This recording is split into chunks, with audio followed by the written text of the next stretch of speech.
Nearly 6 years after the release of director Hideo Kojima's Death Stranding, we finally played the sequel, Death Stranding 2, on the beach. While what we've played was not the final version of the game, the playable portions demonstrated a density and completeness you would expect from a final product. Fundamental elements such as movement, dialogue and presentation are highly integrated, and the intention to expand upon the experience that the first game delivered, no pun intended, was evident throughout. 2019's Death Stranding transcended the framework of ordinary video games by metaphorically depicting cosmology and even anthropology through the act of delivery. It was a game that challenged the idea of human connection through refreshing gameplay mechanics that fundamentally re-examined the very act of movement. To me, Death Stranding was an undeniable masterpiece that delivered a viscous flow of concepts. Now that I've played its sequel for more than 30 hours, I'm starting to realize that it may have been only the beginning. Death Stranding 2 on the beach can be seen as an attempt to take the premises of the first game to the next level. While taking the player on a journey across the border of the United States of America, its symbolic depiction of connection feels more dynamic, yet less certain than its predecessor. What questions will this new journey of legendary delivery man Sam Porter Bridges bring, and how will they be answered?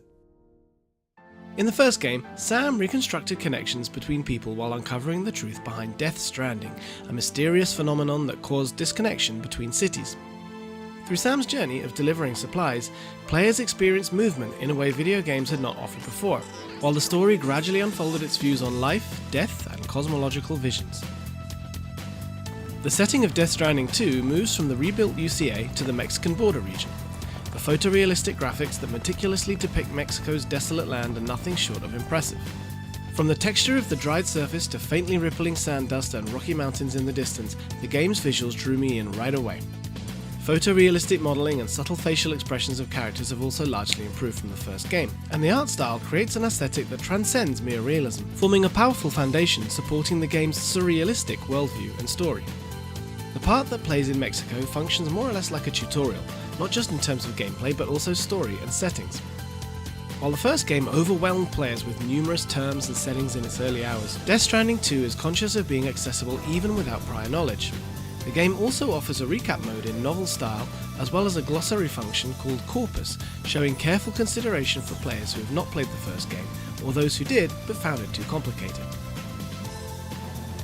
I feel that the game design of Hideo Kojima's work often comes in 3 layers. For example, Metal Gear series gameplay consists of infiltration, danger, and stealth, while its movement can be divided into walking, crouching, and crawling. The same philosophy can also be seen in Death Stranding, where your Odradek scanning device visualizes terrain danger levels in 3 different colors. Death Stranding 2 follows the same rules. Just like in the original Death Stranding, once again the player has to manage cargo weight and balance while traversing unstable natural terrain. Footing must be secured on slopes while the center of gravity must be controlled to avoid being swept away in rapid water streams. The risk of cargo damage is present throughout the process, which makes traversing the world itself a nerve-wracking task. Constructions such as ropes and ladders can be used to traverse the world more conveniently. These infrastructures go beyond individual player experiences, as structures installed by other players are shared in the world by the social Strands system. As you make use of ladders and bridges left by someone else, the solitary exercise of delivery gradually transforms into a more connected and social experience. In addition to highways, Death Stranding 2 allows the player to construct monorails too, which makes traversing its world a lot smoother. Highways and monorails require a lot of materials, forcing the player to utilize the game's mines to gather them. As a result, establishing trade routes has become more central to gameplay than it was in the first game. While traversing the world itself has become more convenient, environments have become more challenging in return. The width of rivers can double due to rainfall, and natural hazards such as earthquakes and sandstorms can occur. As a new feature, the time of day also changes in real time, which causes additional challenges for Sam. These natural elements interfere with player actions in various ways, such as footing collapsing due to flooding and earthquakes, or visibility worsening in sandstorms and nightfall. The sequel also boasts more room for customization. The Porter grade indicates Sam's current proficiency in a more direct way, while skill points can be used to enhance stats and obtain new abilities. You can specialize in either delivery, movement, or combat skills. This shows that once again, Kojima is utilizing 3 layers of gameplay in which the player can tackle the game's missions and obstacles. While delivery, movement and combat skills can all be customized, combat plays a greater role in Death Stranding 2. In the first game, combat was limited and functioned merely as a way to secure supplies or to make your way through bases. Death Stranding Director's Cut already added infiltration missions into mule bases, but Death Stranding 2 builds more varied stages and systemized combat in the open world, seemingly as an extension of that.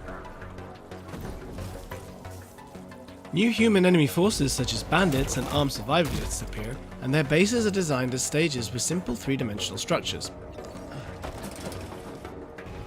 BTs, or creatures that appeared due to the Death Stranding phenomenon, also have new types.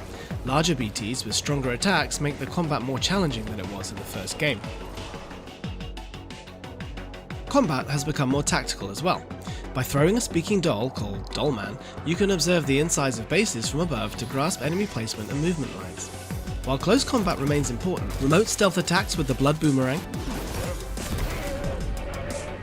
precision shooting with sniper rifles, and utilizing assault rifles and grenade launchers give the player a multitude of new options. It's even possible to put down Sam's backpack, allowing for more agile and nimble movement by completely separating him from his cargo. Weight management directly connects to mobility, which greatly enhances tactical flexibility. Whether to engage in direct combat, choose stealth, or avoid combat altogether, freedom of approach has increased when compared to the first game. You can even refund your used skill points, welcoming trial and error to find the playstyle that suits you best. As partially revealed in trailers, after a series of dramatic events, Sam will cooperate with Drawbridge, a civilian company established by Fragile. As the setting moves from Mexico to Australia, a new journey begins. A mobile base called DHV Magellan, named after the explorer Ferdinand Magellan who travelled around the world, functions as a hub for the player. As the name DHV Magellan suggests, the story steps into themes reminiscent of colonial domination. Furthermore, the rise of a private political organisation called APAC shows similarities with the PMC depicted in Metal Gear Solid 4. Since I haven't witnessed the story to its conclusion, it is too early to speculate on how these motifs will come to fruition in the full game.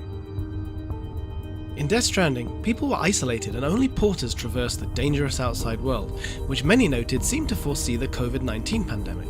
In Death Stranding 2, the APAC seems to resonate with recent movements of America's Doge. With such eerie points of convergence with reality, I can't help but feel that there is a significance worth noting in contemporary times regarding how connections will be redefined in Death Stranding 2.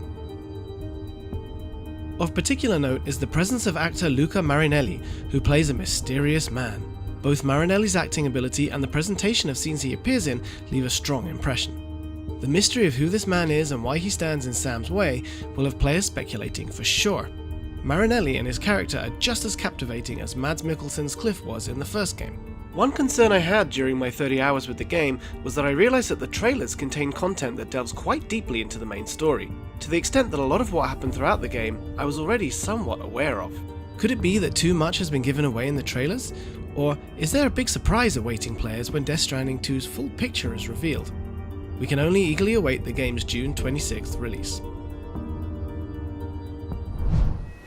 For more on Death Stranding 2 and everything else to do with games, keep it right here on IGN.